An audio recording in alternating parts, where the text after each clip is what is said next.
네, 주식시장의 활기가 탈모 치료에도 도움이 될 것 같다라는 생각도 좀 같이 가져보게 되는데요.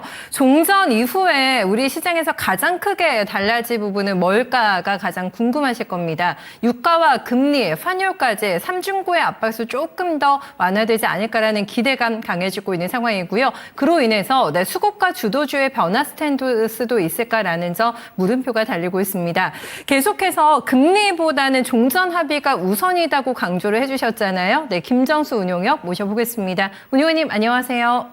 네, 안녕하세요. 네, 드디어 지긋지긋한 종전이라는 전쟁이라는 단어와 좀 결별을 할 것 같습니다. 시장 오늘 한 줄평 어떻게 내실지 좀 궁금하네요. 네, 오늘은 AI 반도체 중심주와 타 산업 대표주까지 함께 매수세가 붙은 시장, 이렇게 표현을 좀 했습니다.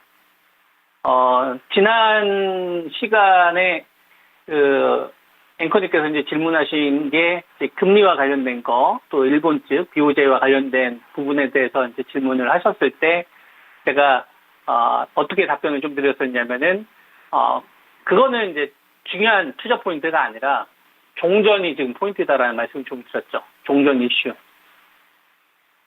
우리가 AI 반도체가 시장에 계속 중심 역할을 하면서 지금까지 흘러오고 있는데요. 이번에 AI 반도체가 삼성전자나 SK 하이닉스나 이제 삼성전기 같은 이제 코스피 대형주들하고요. 그 다음에 코스닥 쪽에서의 소부장, 뭐 유진테크나 원희가이패스나 HPSP나 이런 주식들 있잖아요. 뭐 제주 반도체라든지 이오테크닉스라든지 하나마이크론 같은 이런 소부장 주식들이 제일 먼저 매수세가 붙었거든요. 근데 반도체가 실적이 원래 좋아서 더 좋아질 거다라고 해서 올라온 게 아니라 어디서 이 자금이 출발이 됐냐면 트럼프 대통령이 이란에 대한 이 공습을 취소했을 때 제일 먼저 반응을 한 거예요. 그러니까 AI 반도체가 실적이 자신 있어서 매수가 붙은 게 아니라 전쟁 리스크가 감소하니까 이 머니들이 제일 먼저 AI 반도체 쪽이 제일 확실하다고 생각하는 게 매수가 붙은 거죠. 이 선을 우리가 잘 파악을 해야 됩니다. 그러니까 AI 반도체가 업황이 계속 지속될 거다 해서 돈이 들어온 게 아니라 종전 이슈 여기 왔다 갔다 하고 있는 것 가운데 전쟁 리스크가 감소되면 이 만들어놨던 이 현금은 제일 먼저 전 섹터 가운데서 그냥 반도체를 제일 먼저 사자.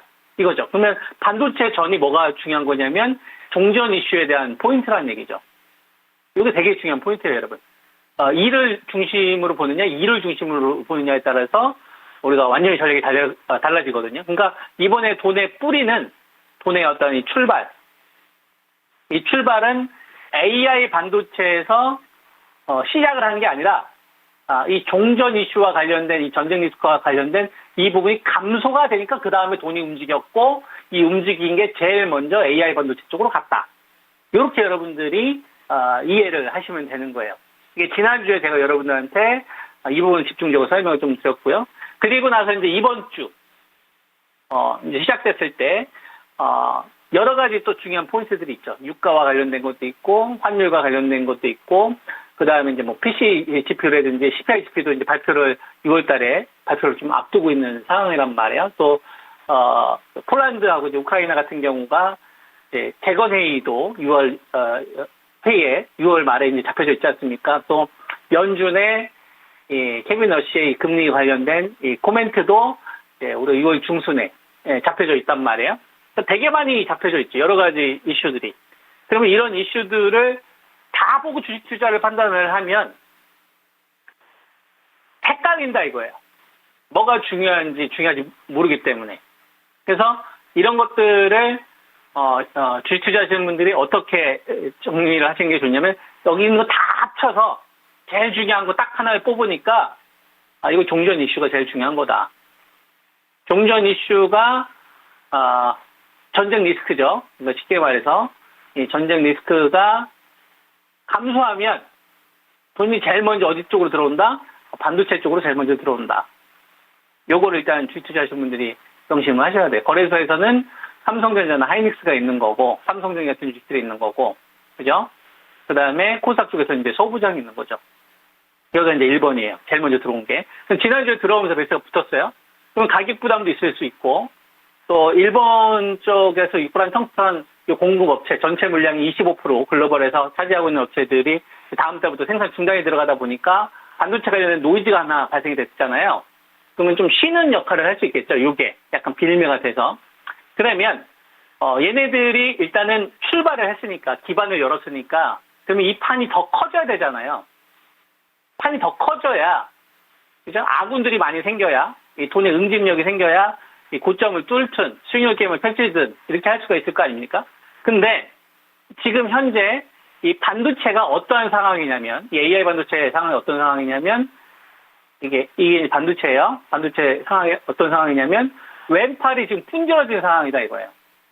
지금 현재 주도주 가운데서 이 AI 반도체 시장에 이제 판을 이끌었던 이 주도주 집단이 지금 왼팔이 분질러진 상태다 이거예요. 오른팔만 멀쩡하다 이거예요.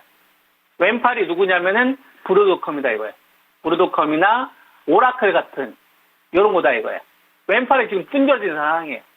오른팔은 지금 엔비디아죠.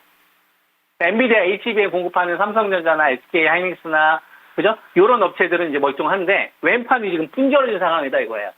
그러면 오른팔만 가다 보면 어떻게 됩니까? 처음에는 어느 정도 몇 걸음은 더 나아갈 수 있죠. 종합주가지수가 7,500대에서 8,500대까지 좀 올라왔는데 어느 정도까지 올라올 수 있는데 이 왼팔이 분질러진 상태니까 앞으로 이렇게 속도를 내는데 어떻게 되겠습니까? 어려울 거 아니에요. 근데 이 왼팔을 뭐 해야 되겠어요? 분질러졌으니까 인공팔로 바꾸든지, 그죠? 아니면 재활 치료를 오래 하든지, 그래서 다시 이렇게 정상으로 갈 수 있을 거 아닙니까?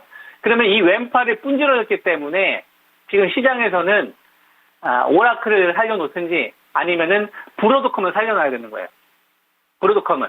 왜냐하면 브로드컴은 TQ에 어떻게 보면은 시장 파일을 키웠던 핵심 기업이었기 때문에 이것 때문에 데이터 센터에 대한 대규모 투자가 있었던 거 아닙니까? 그래서 AI가 높은 밸류를 줄 수 있었던 것도 엔비디아가 시작을 했지만 어떻게 보면은 브로드컴 때문에 맞춤형 반도체 시장이 열리면서 소부장이 여기저기 다 끼기 시작을 하면서부터 유리기판까지 터지면서 판이 확 걸렸던 것단 말이에요. 근데 지금 어떤 상황이에요? 왼팔이 지금 분질러진 상황이다 이거예요.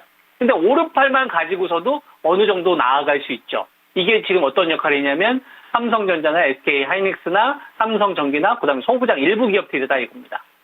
그죠? 그럼 이 왼팔을 기존에 AI 키워드로 가지고 있었던 피지컬 AI나 로봇 같은 거 생각하면 되겠죠? 뭐 현대차 그룹, 그죠? 예, 또는 이제 HBM4 요 키워드로 여태까지 돈들을 끌고 왔었는데 요번에 코스닥 쪽에서 대규모 신용청산이 5월 7일부터 지금 계속 한 달 동안 나왔단 말이에요. 그죠? 이 나왔는데 얘네들의 이 키워드를 가지고서 다시 매수에 붙자 이게 솔직히 지금 안 되는 거예요. 왜냐면 브로드컴 관련된 이 노이즈 때문에. 이해되죠? 예, 그래서 이 왼팔을 지금 다른 인공팔로 바꾸려고 하고 있다, 지금. 시장에서는. 인공팔로 바꾸려고 하고 있다. 인공팔로 바꾸려고 하고 있는데, 인공팔로 바꾸려다 보면, 처음에는 어떻게, 약간 적응을 해야 되잖아요.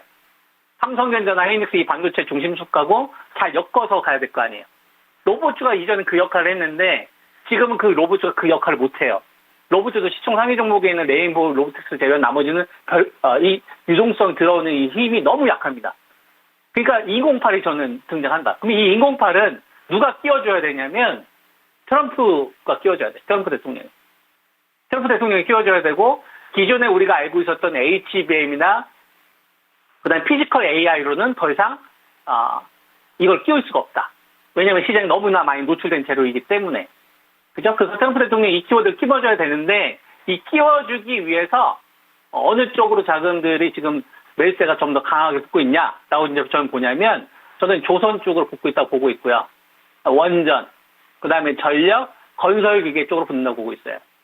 우리가 6월 25일 우크라이나 이제 재건회의가 있고 그 다음에 또 7월 달에 나토 관련된 회의도 잡혀져 있지 않습니까? 그리고 이제 19일날 스위스 제네바 쪽에서 최종 이제 서명을 앞두고 있는 이런 상황이다 보니까 이 테마를 여기서 만들려고 하는지를 봐야 될 것 같아요. 근데 오늘 종전 이슈 나왔었을 때 반도체 강세가 나온 거는 새로운 게 아닙니다. 원래 그랬어요.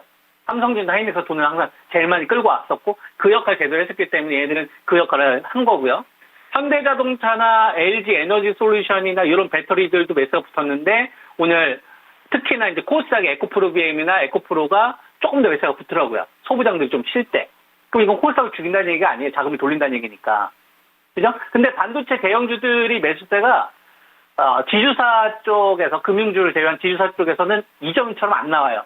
그러니까 예를 들면 뭐 두산 같은 이런 주식들이 또는 LS, 하나 이런 주식들이 SK 스퀘어하고 삼성물산처럼 같이 움직였었는데 얘네들하고 속도가 이제 달라진다 이거죠. 그러니까 지주사도 지금 자금이 쪼개지고 있는 거예요. 옛날에 한 10개가 갔으면 지금 한 3-4개밖에 안 가요. 그러면 이 나머지 자금들을 어느 쪽으로 시장에 포커스를 둘 것이냐. 저는 여기에 트럼프 2.0에 해당하는 주식들이 이번에 그 인공팔 역할을 하지 않겠느냐라고 보고 있어서 건설기계 이번 구간 전 해야 된다고 보고 있고 건설주하고 건설기계는 꼭 해야 된다고 보고 있고 원전주. 오늘 BHI가 16% 급락 나왔고요. 한전 KPS가 15% 급락 나왔고 한전 기술이 10% 급락 나왔는데 얘는 10% 급락이 아니라 20% 급등한 겁니다. 사실상. 왜냐하면 지난주 금요일날 동시호가 때 상한가를 만들었기 때문에. 네, 상한가 때 그냥 상한가를 만들었거든요. 한전 KPS도 이거 사실상 15% 오늘 급등한 거예요. 동시호가 때 상한가를 만들었기 때문에 BHI 같은 경우도 이거 상한가를 만들었던 겁니다. 얘도 오늘 사실상 14% 급등했다고 봐야 되고요. 현대건설이 오늘 한 8% 정도 급락을 했는데 이것도 오늘 20% 급등했다고 봐야 돼요. 왜냐면 이것도 동시호가 때 지난주 금요일에 인위적으로 올랐거든요. 그럼 오늘 사실상 원전이나 건설도 돈이 들어온 겁니다. 지난주에 이제 왜곡 현상 때문에 그런 것이지 실제로 본질을 보면은 건설하고 건설기에 조선, 전력 이게 같이 들어왔는데 어느 시점에 같이 들어왔느냐? 종전 이슈가 나오면서. 그러면 우리가 종전이 최종적으로 중간에 노이즈가 발생이 될 수도 있고 여러 가지 상황들도 나올 수 있는데 이제 관전 포인트가 반도체는 그 반도체의 나름대로 역할을 계속 해왔기 때문에 이 중심이 바뀌지는 않을 거예요. 근데 인공팔 역할을 이번에 해주는 게 필요하다. 브로드컴의 빈자리를 누가 메꿔줄 것이냐. 피지컬 AI 빈자리를 누가 메꿔줄 것이냐. HBM4의 조기 생산에 대한 키워드를 누가 메꿔줄 것이냐. 그죠? 그건 이제 종전에서 출발된다고 보고 있고요. 여기서 만약에 뭐 예를 들어서 갑자기 좀 트러블이 생겨요. 뭐 다시 이란하고 미국하고 어떤 중간에 이스라엘 방해를 해서 그런데도 불구하고 만약 건설기계나 조선이 안 밀린다. 그러면은 이번 판은 이쪽의 시세를 만들 가능성이 저는 굉장히 높다고 보고 있습니다. 그래서 여러분들이 포트를 구성을 하셨을 때 요걸 좀 고려를 하시면서 대응하시는 게 훨씬 더 나은 결과가 있지 않겠느냐. 이런 말씀 좀 드리겠습니다. 네, 점점 그 윤곽, 왼팔의 윤곽이 드러나는 구간 속에서 주신 섹터들을 잘 기억하고 있겠습니다. 네, 오늘 말씀 고맙습니다. 네, 좋은 투자하세요.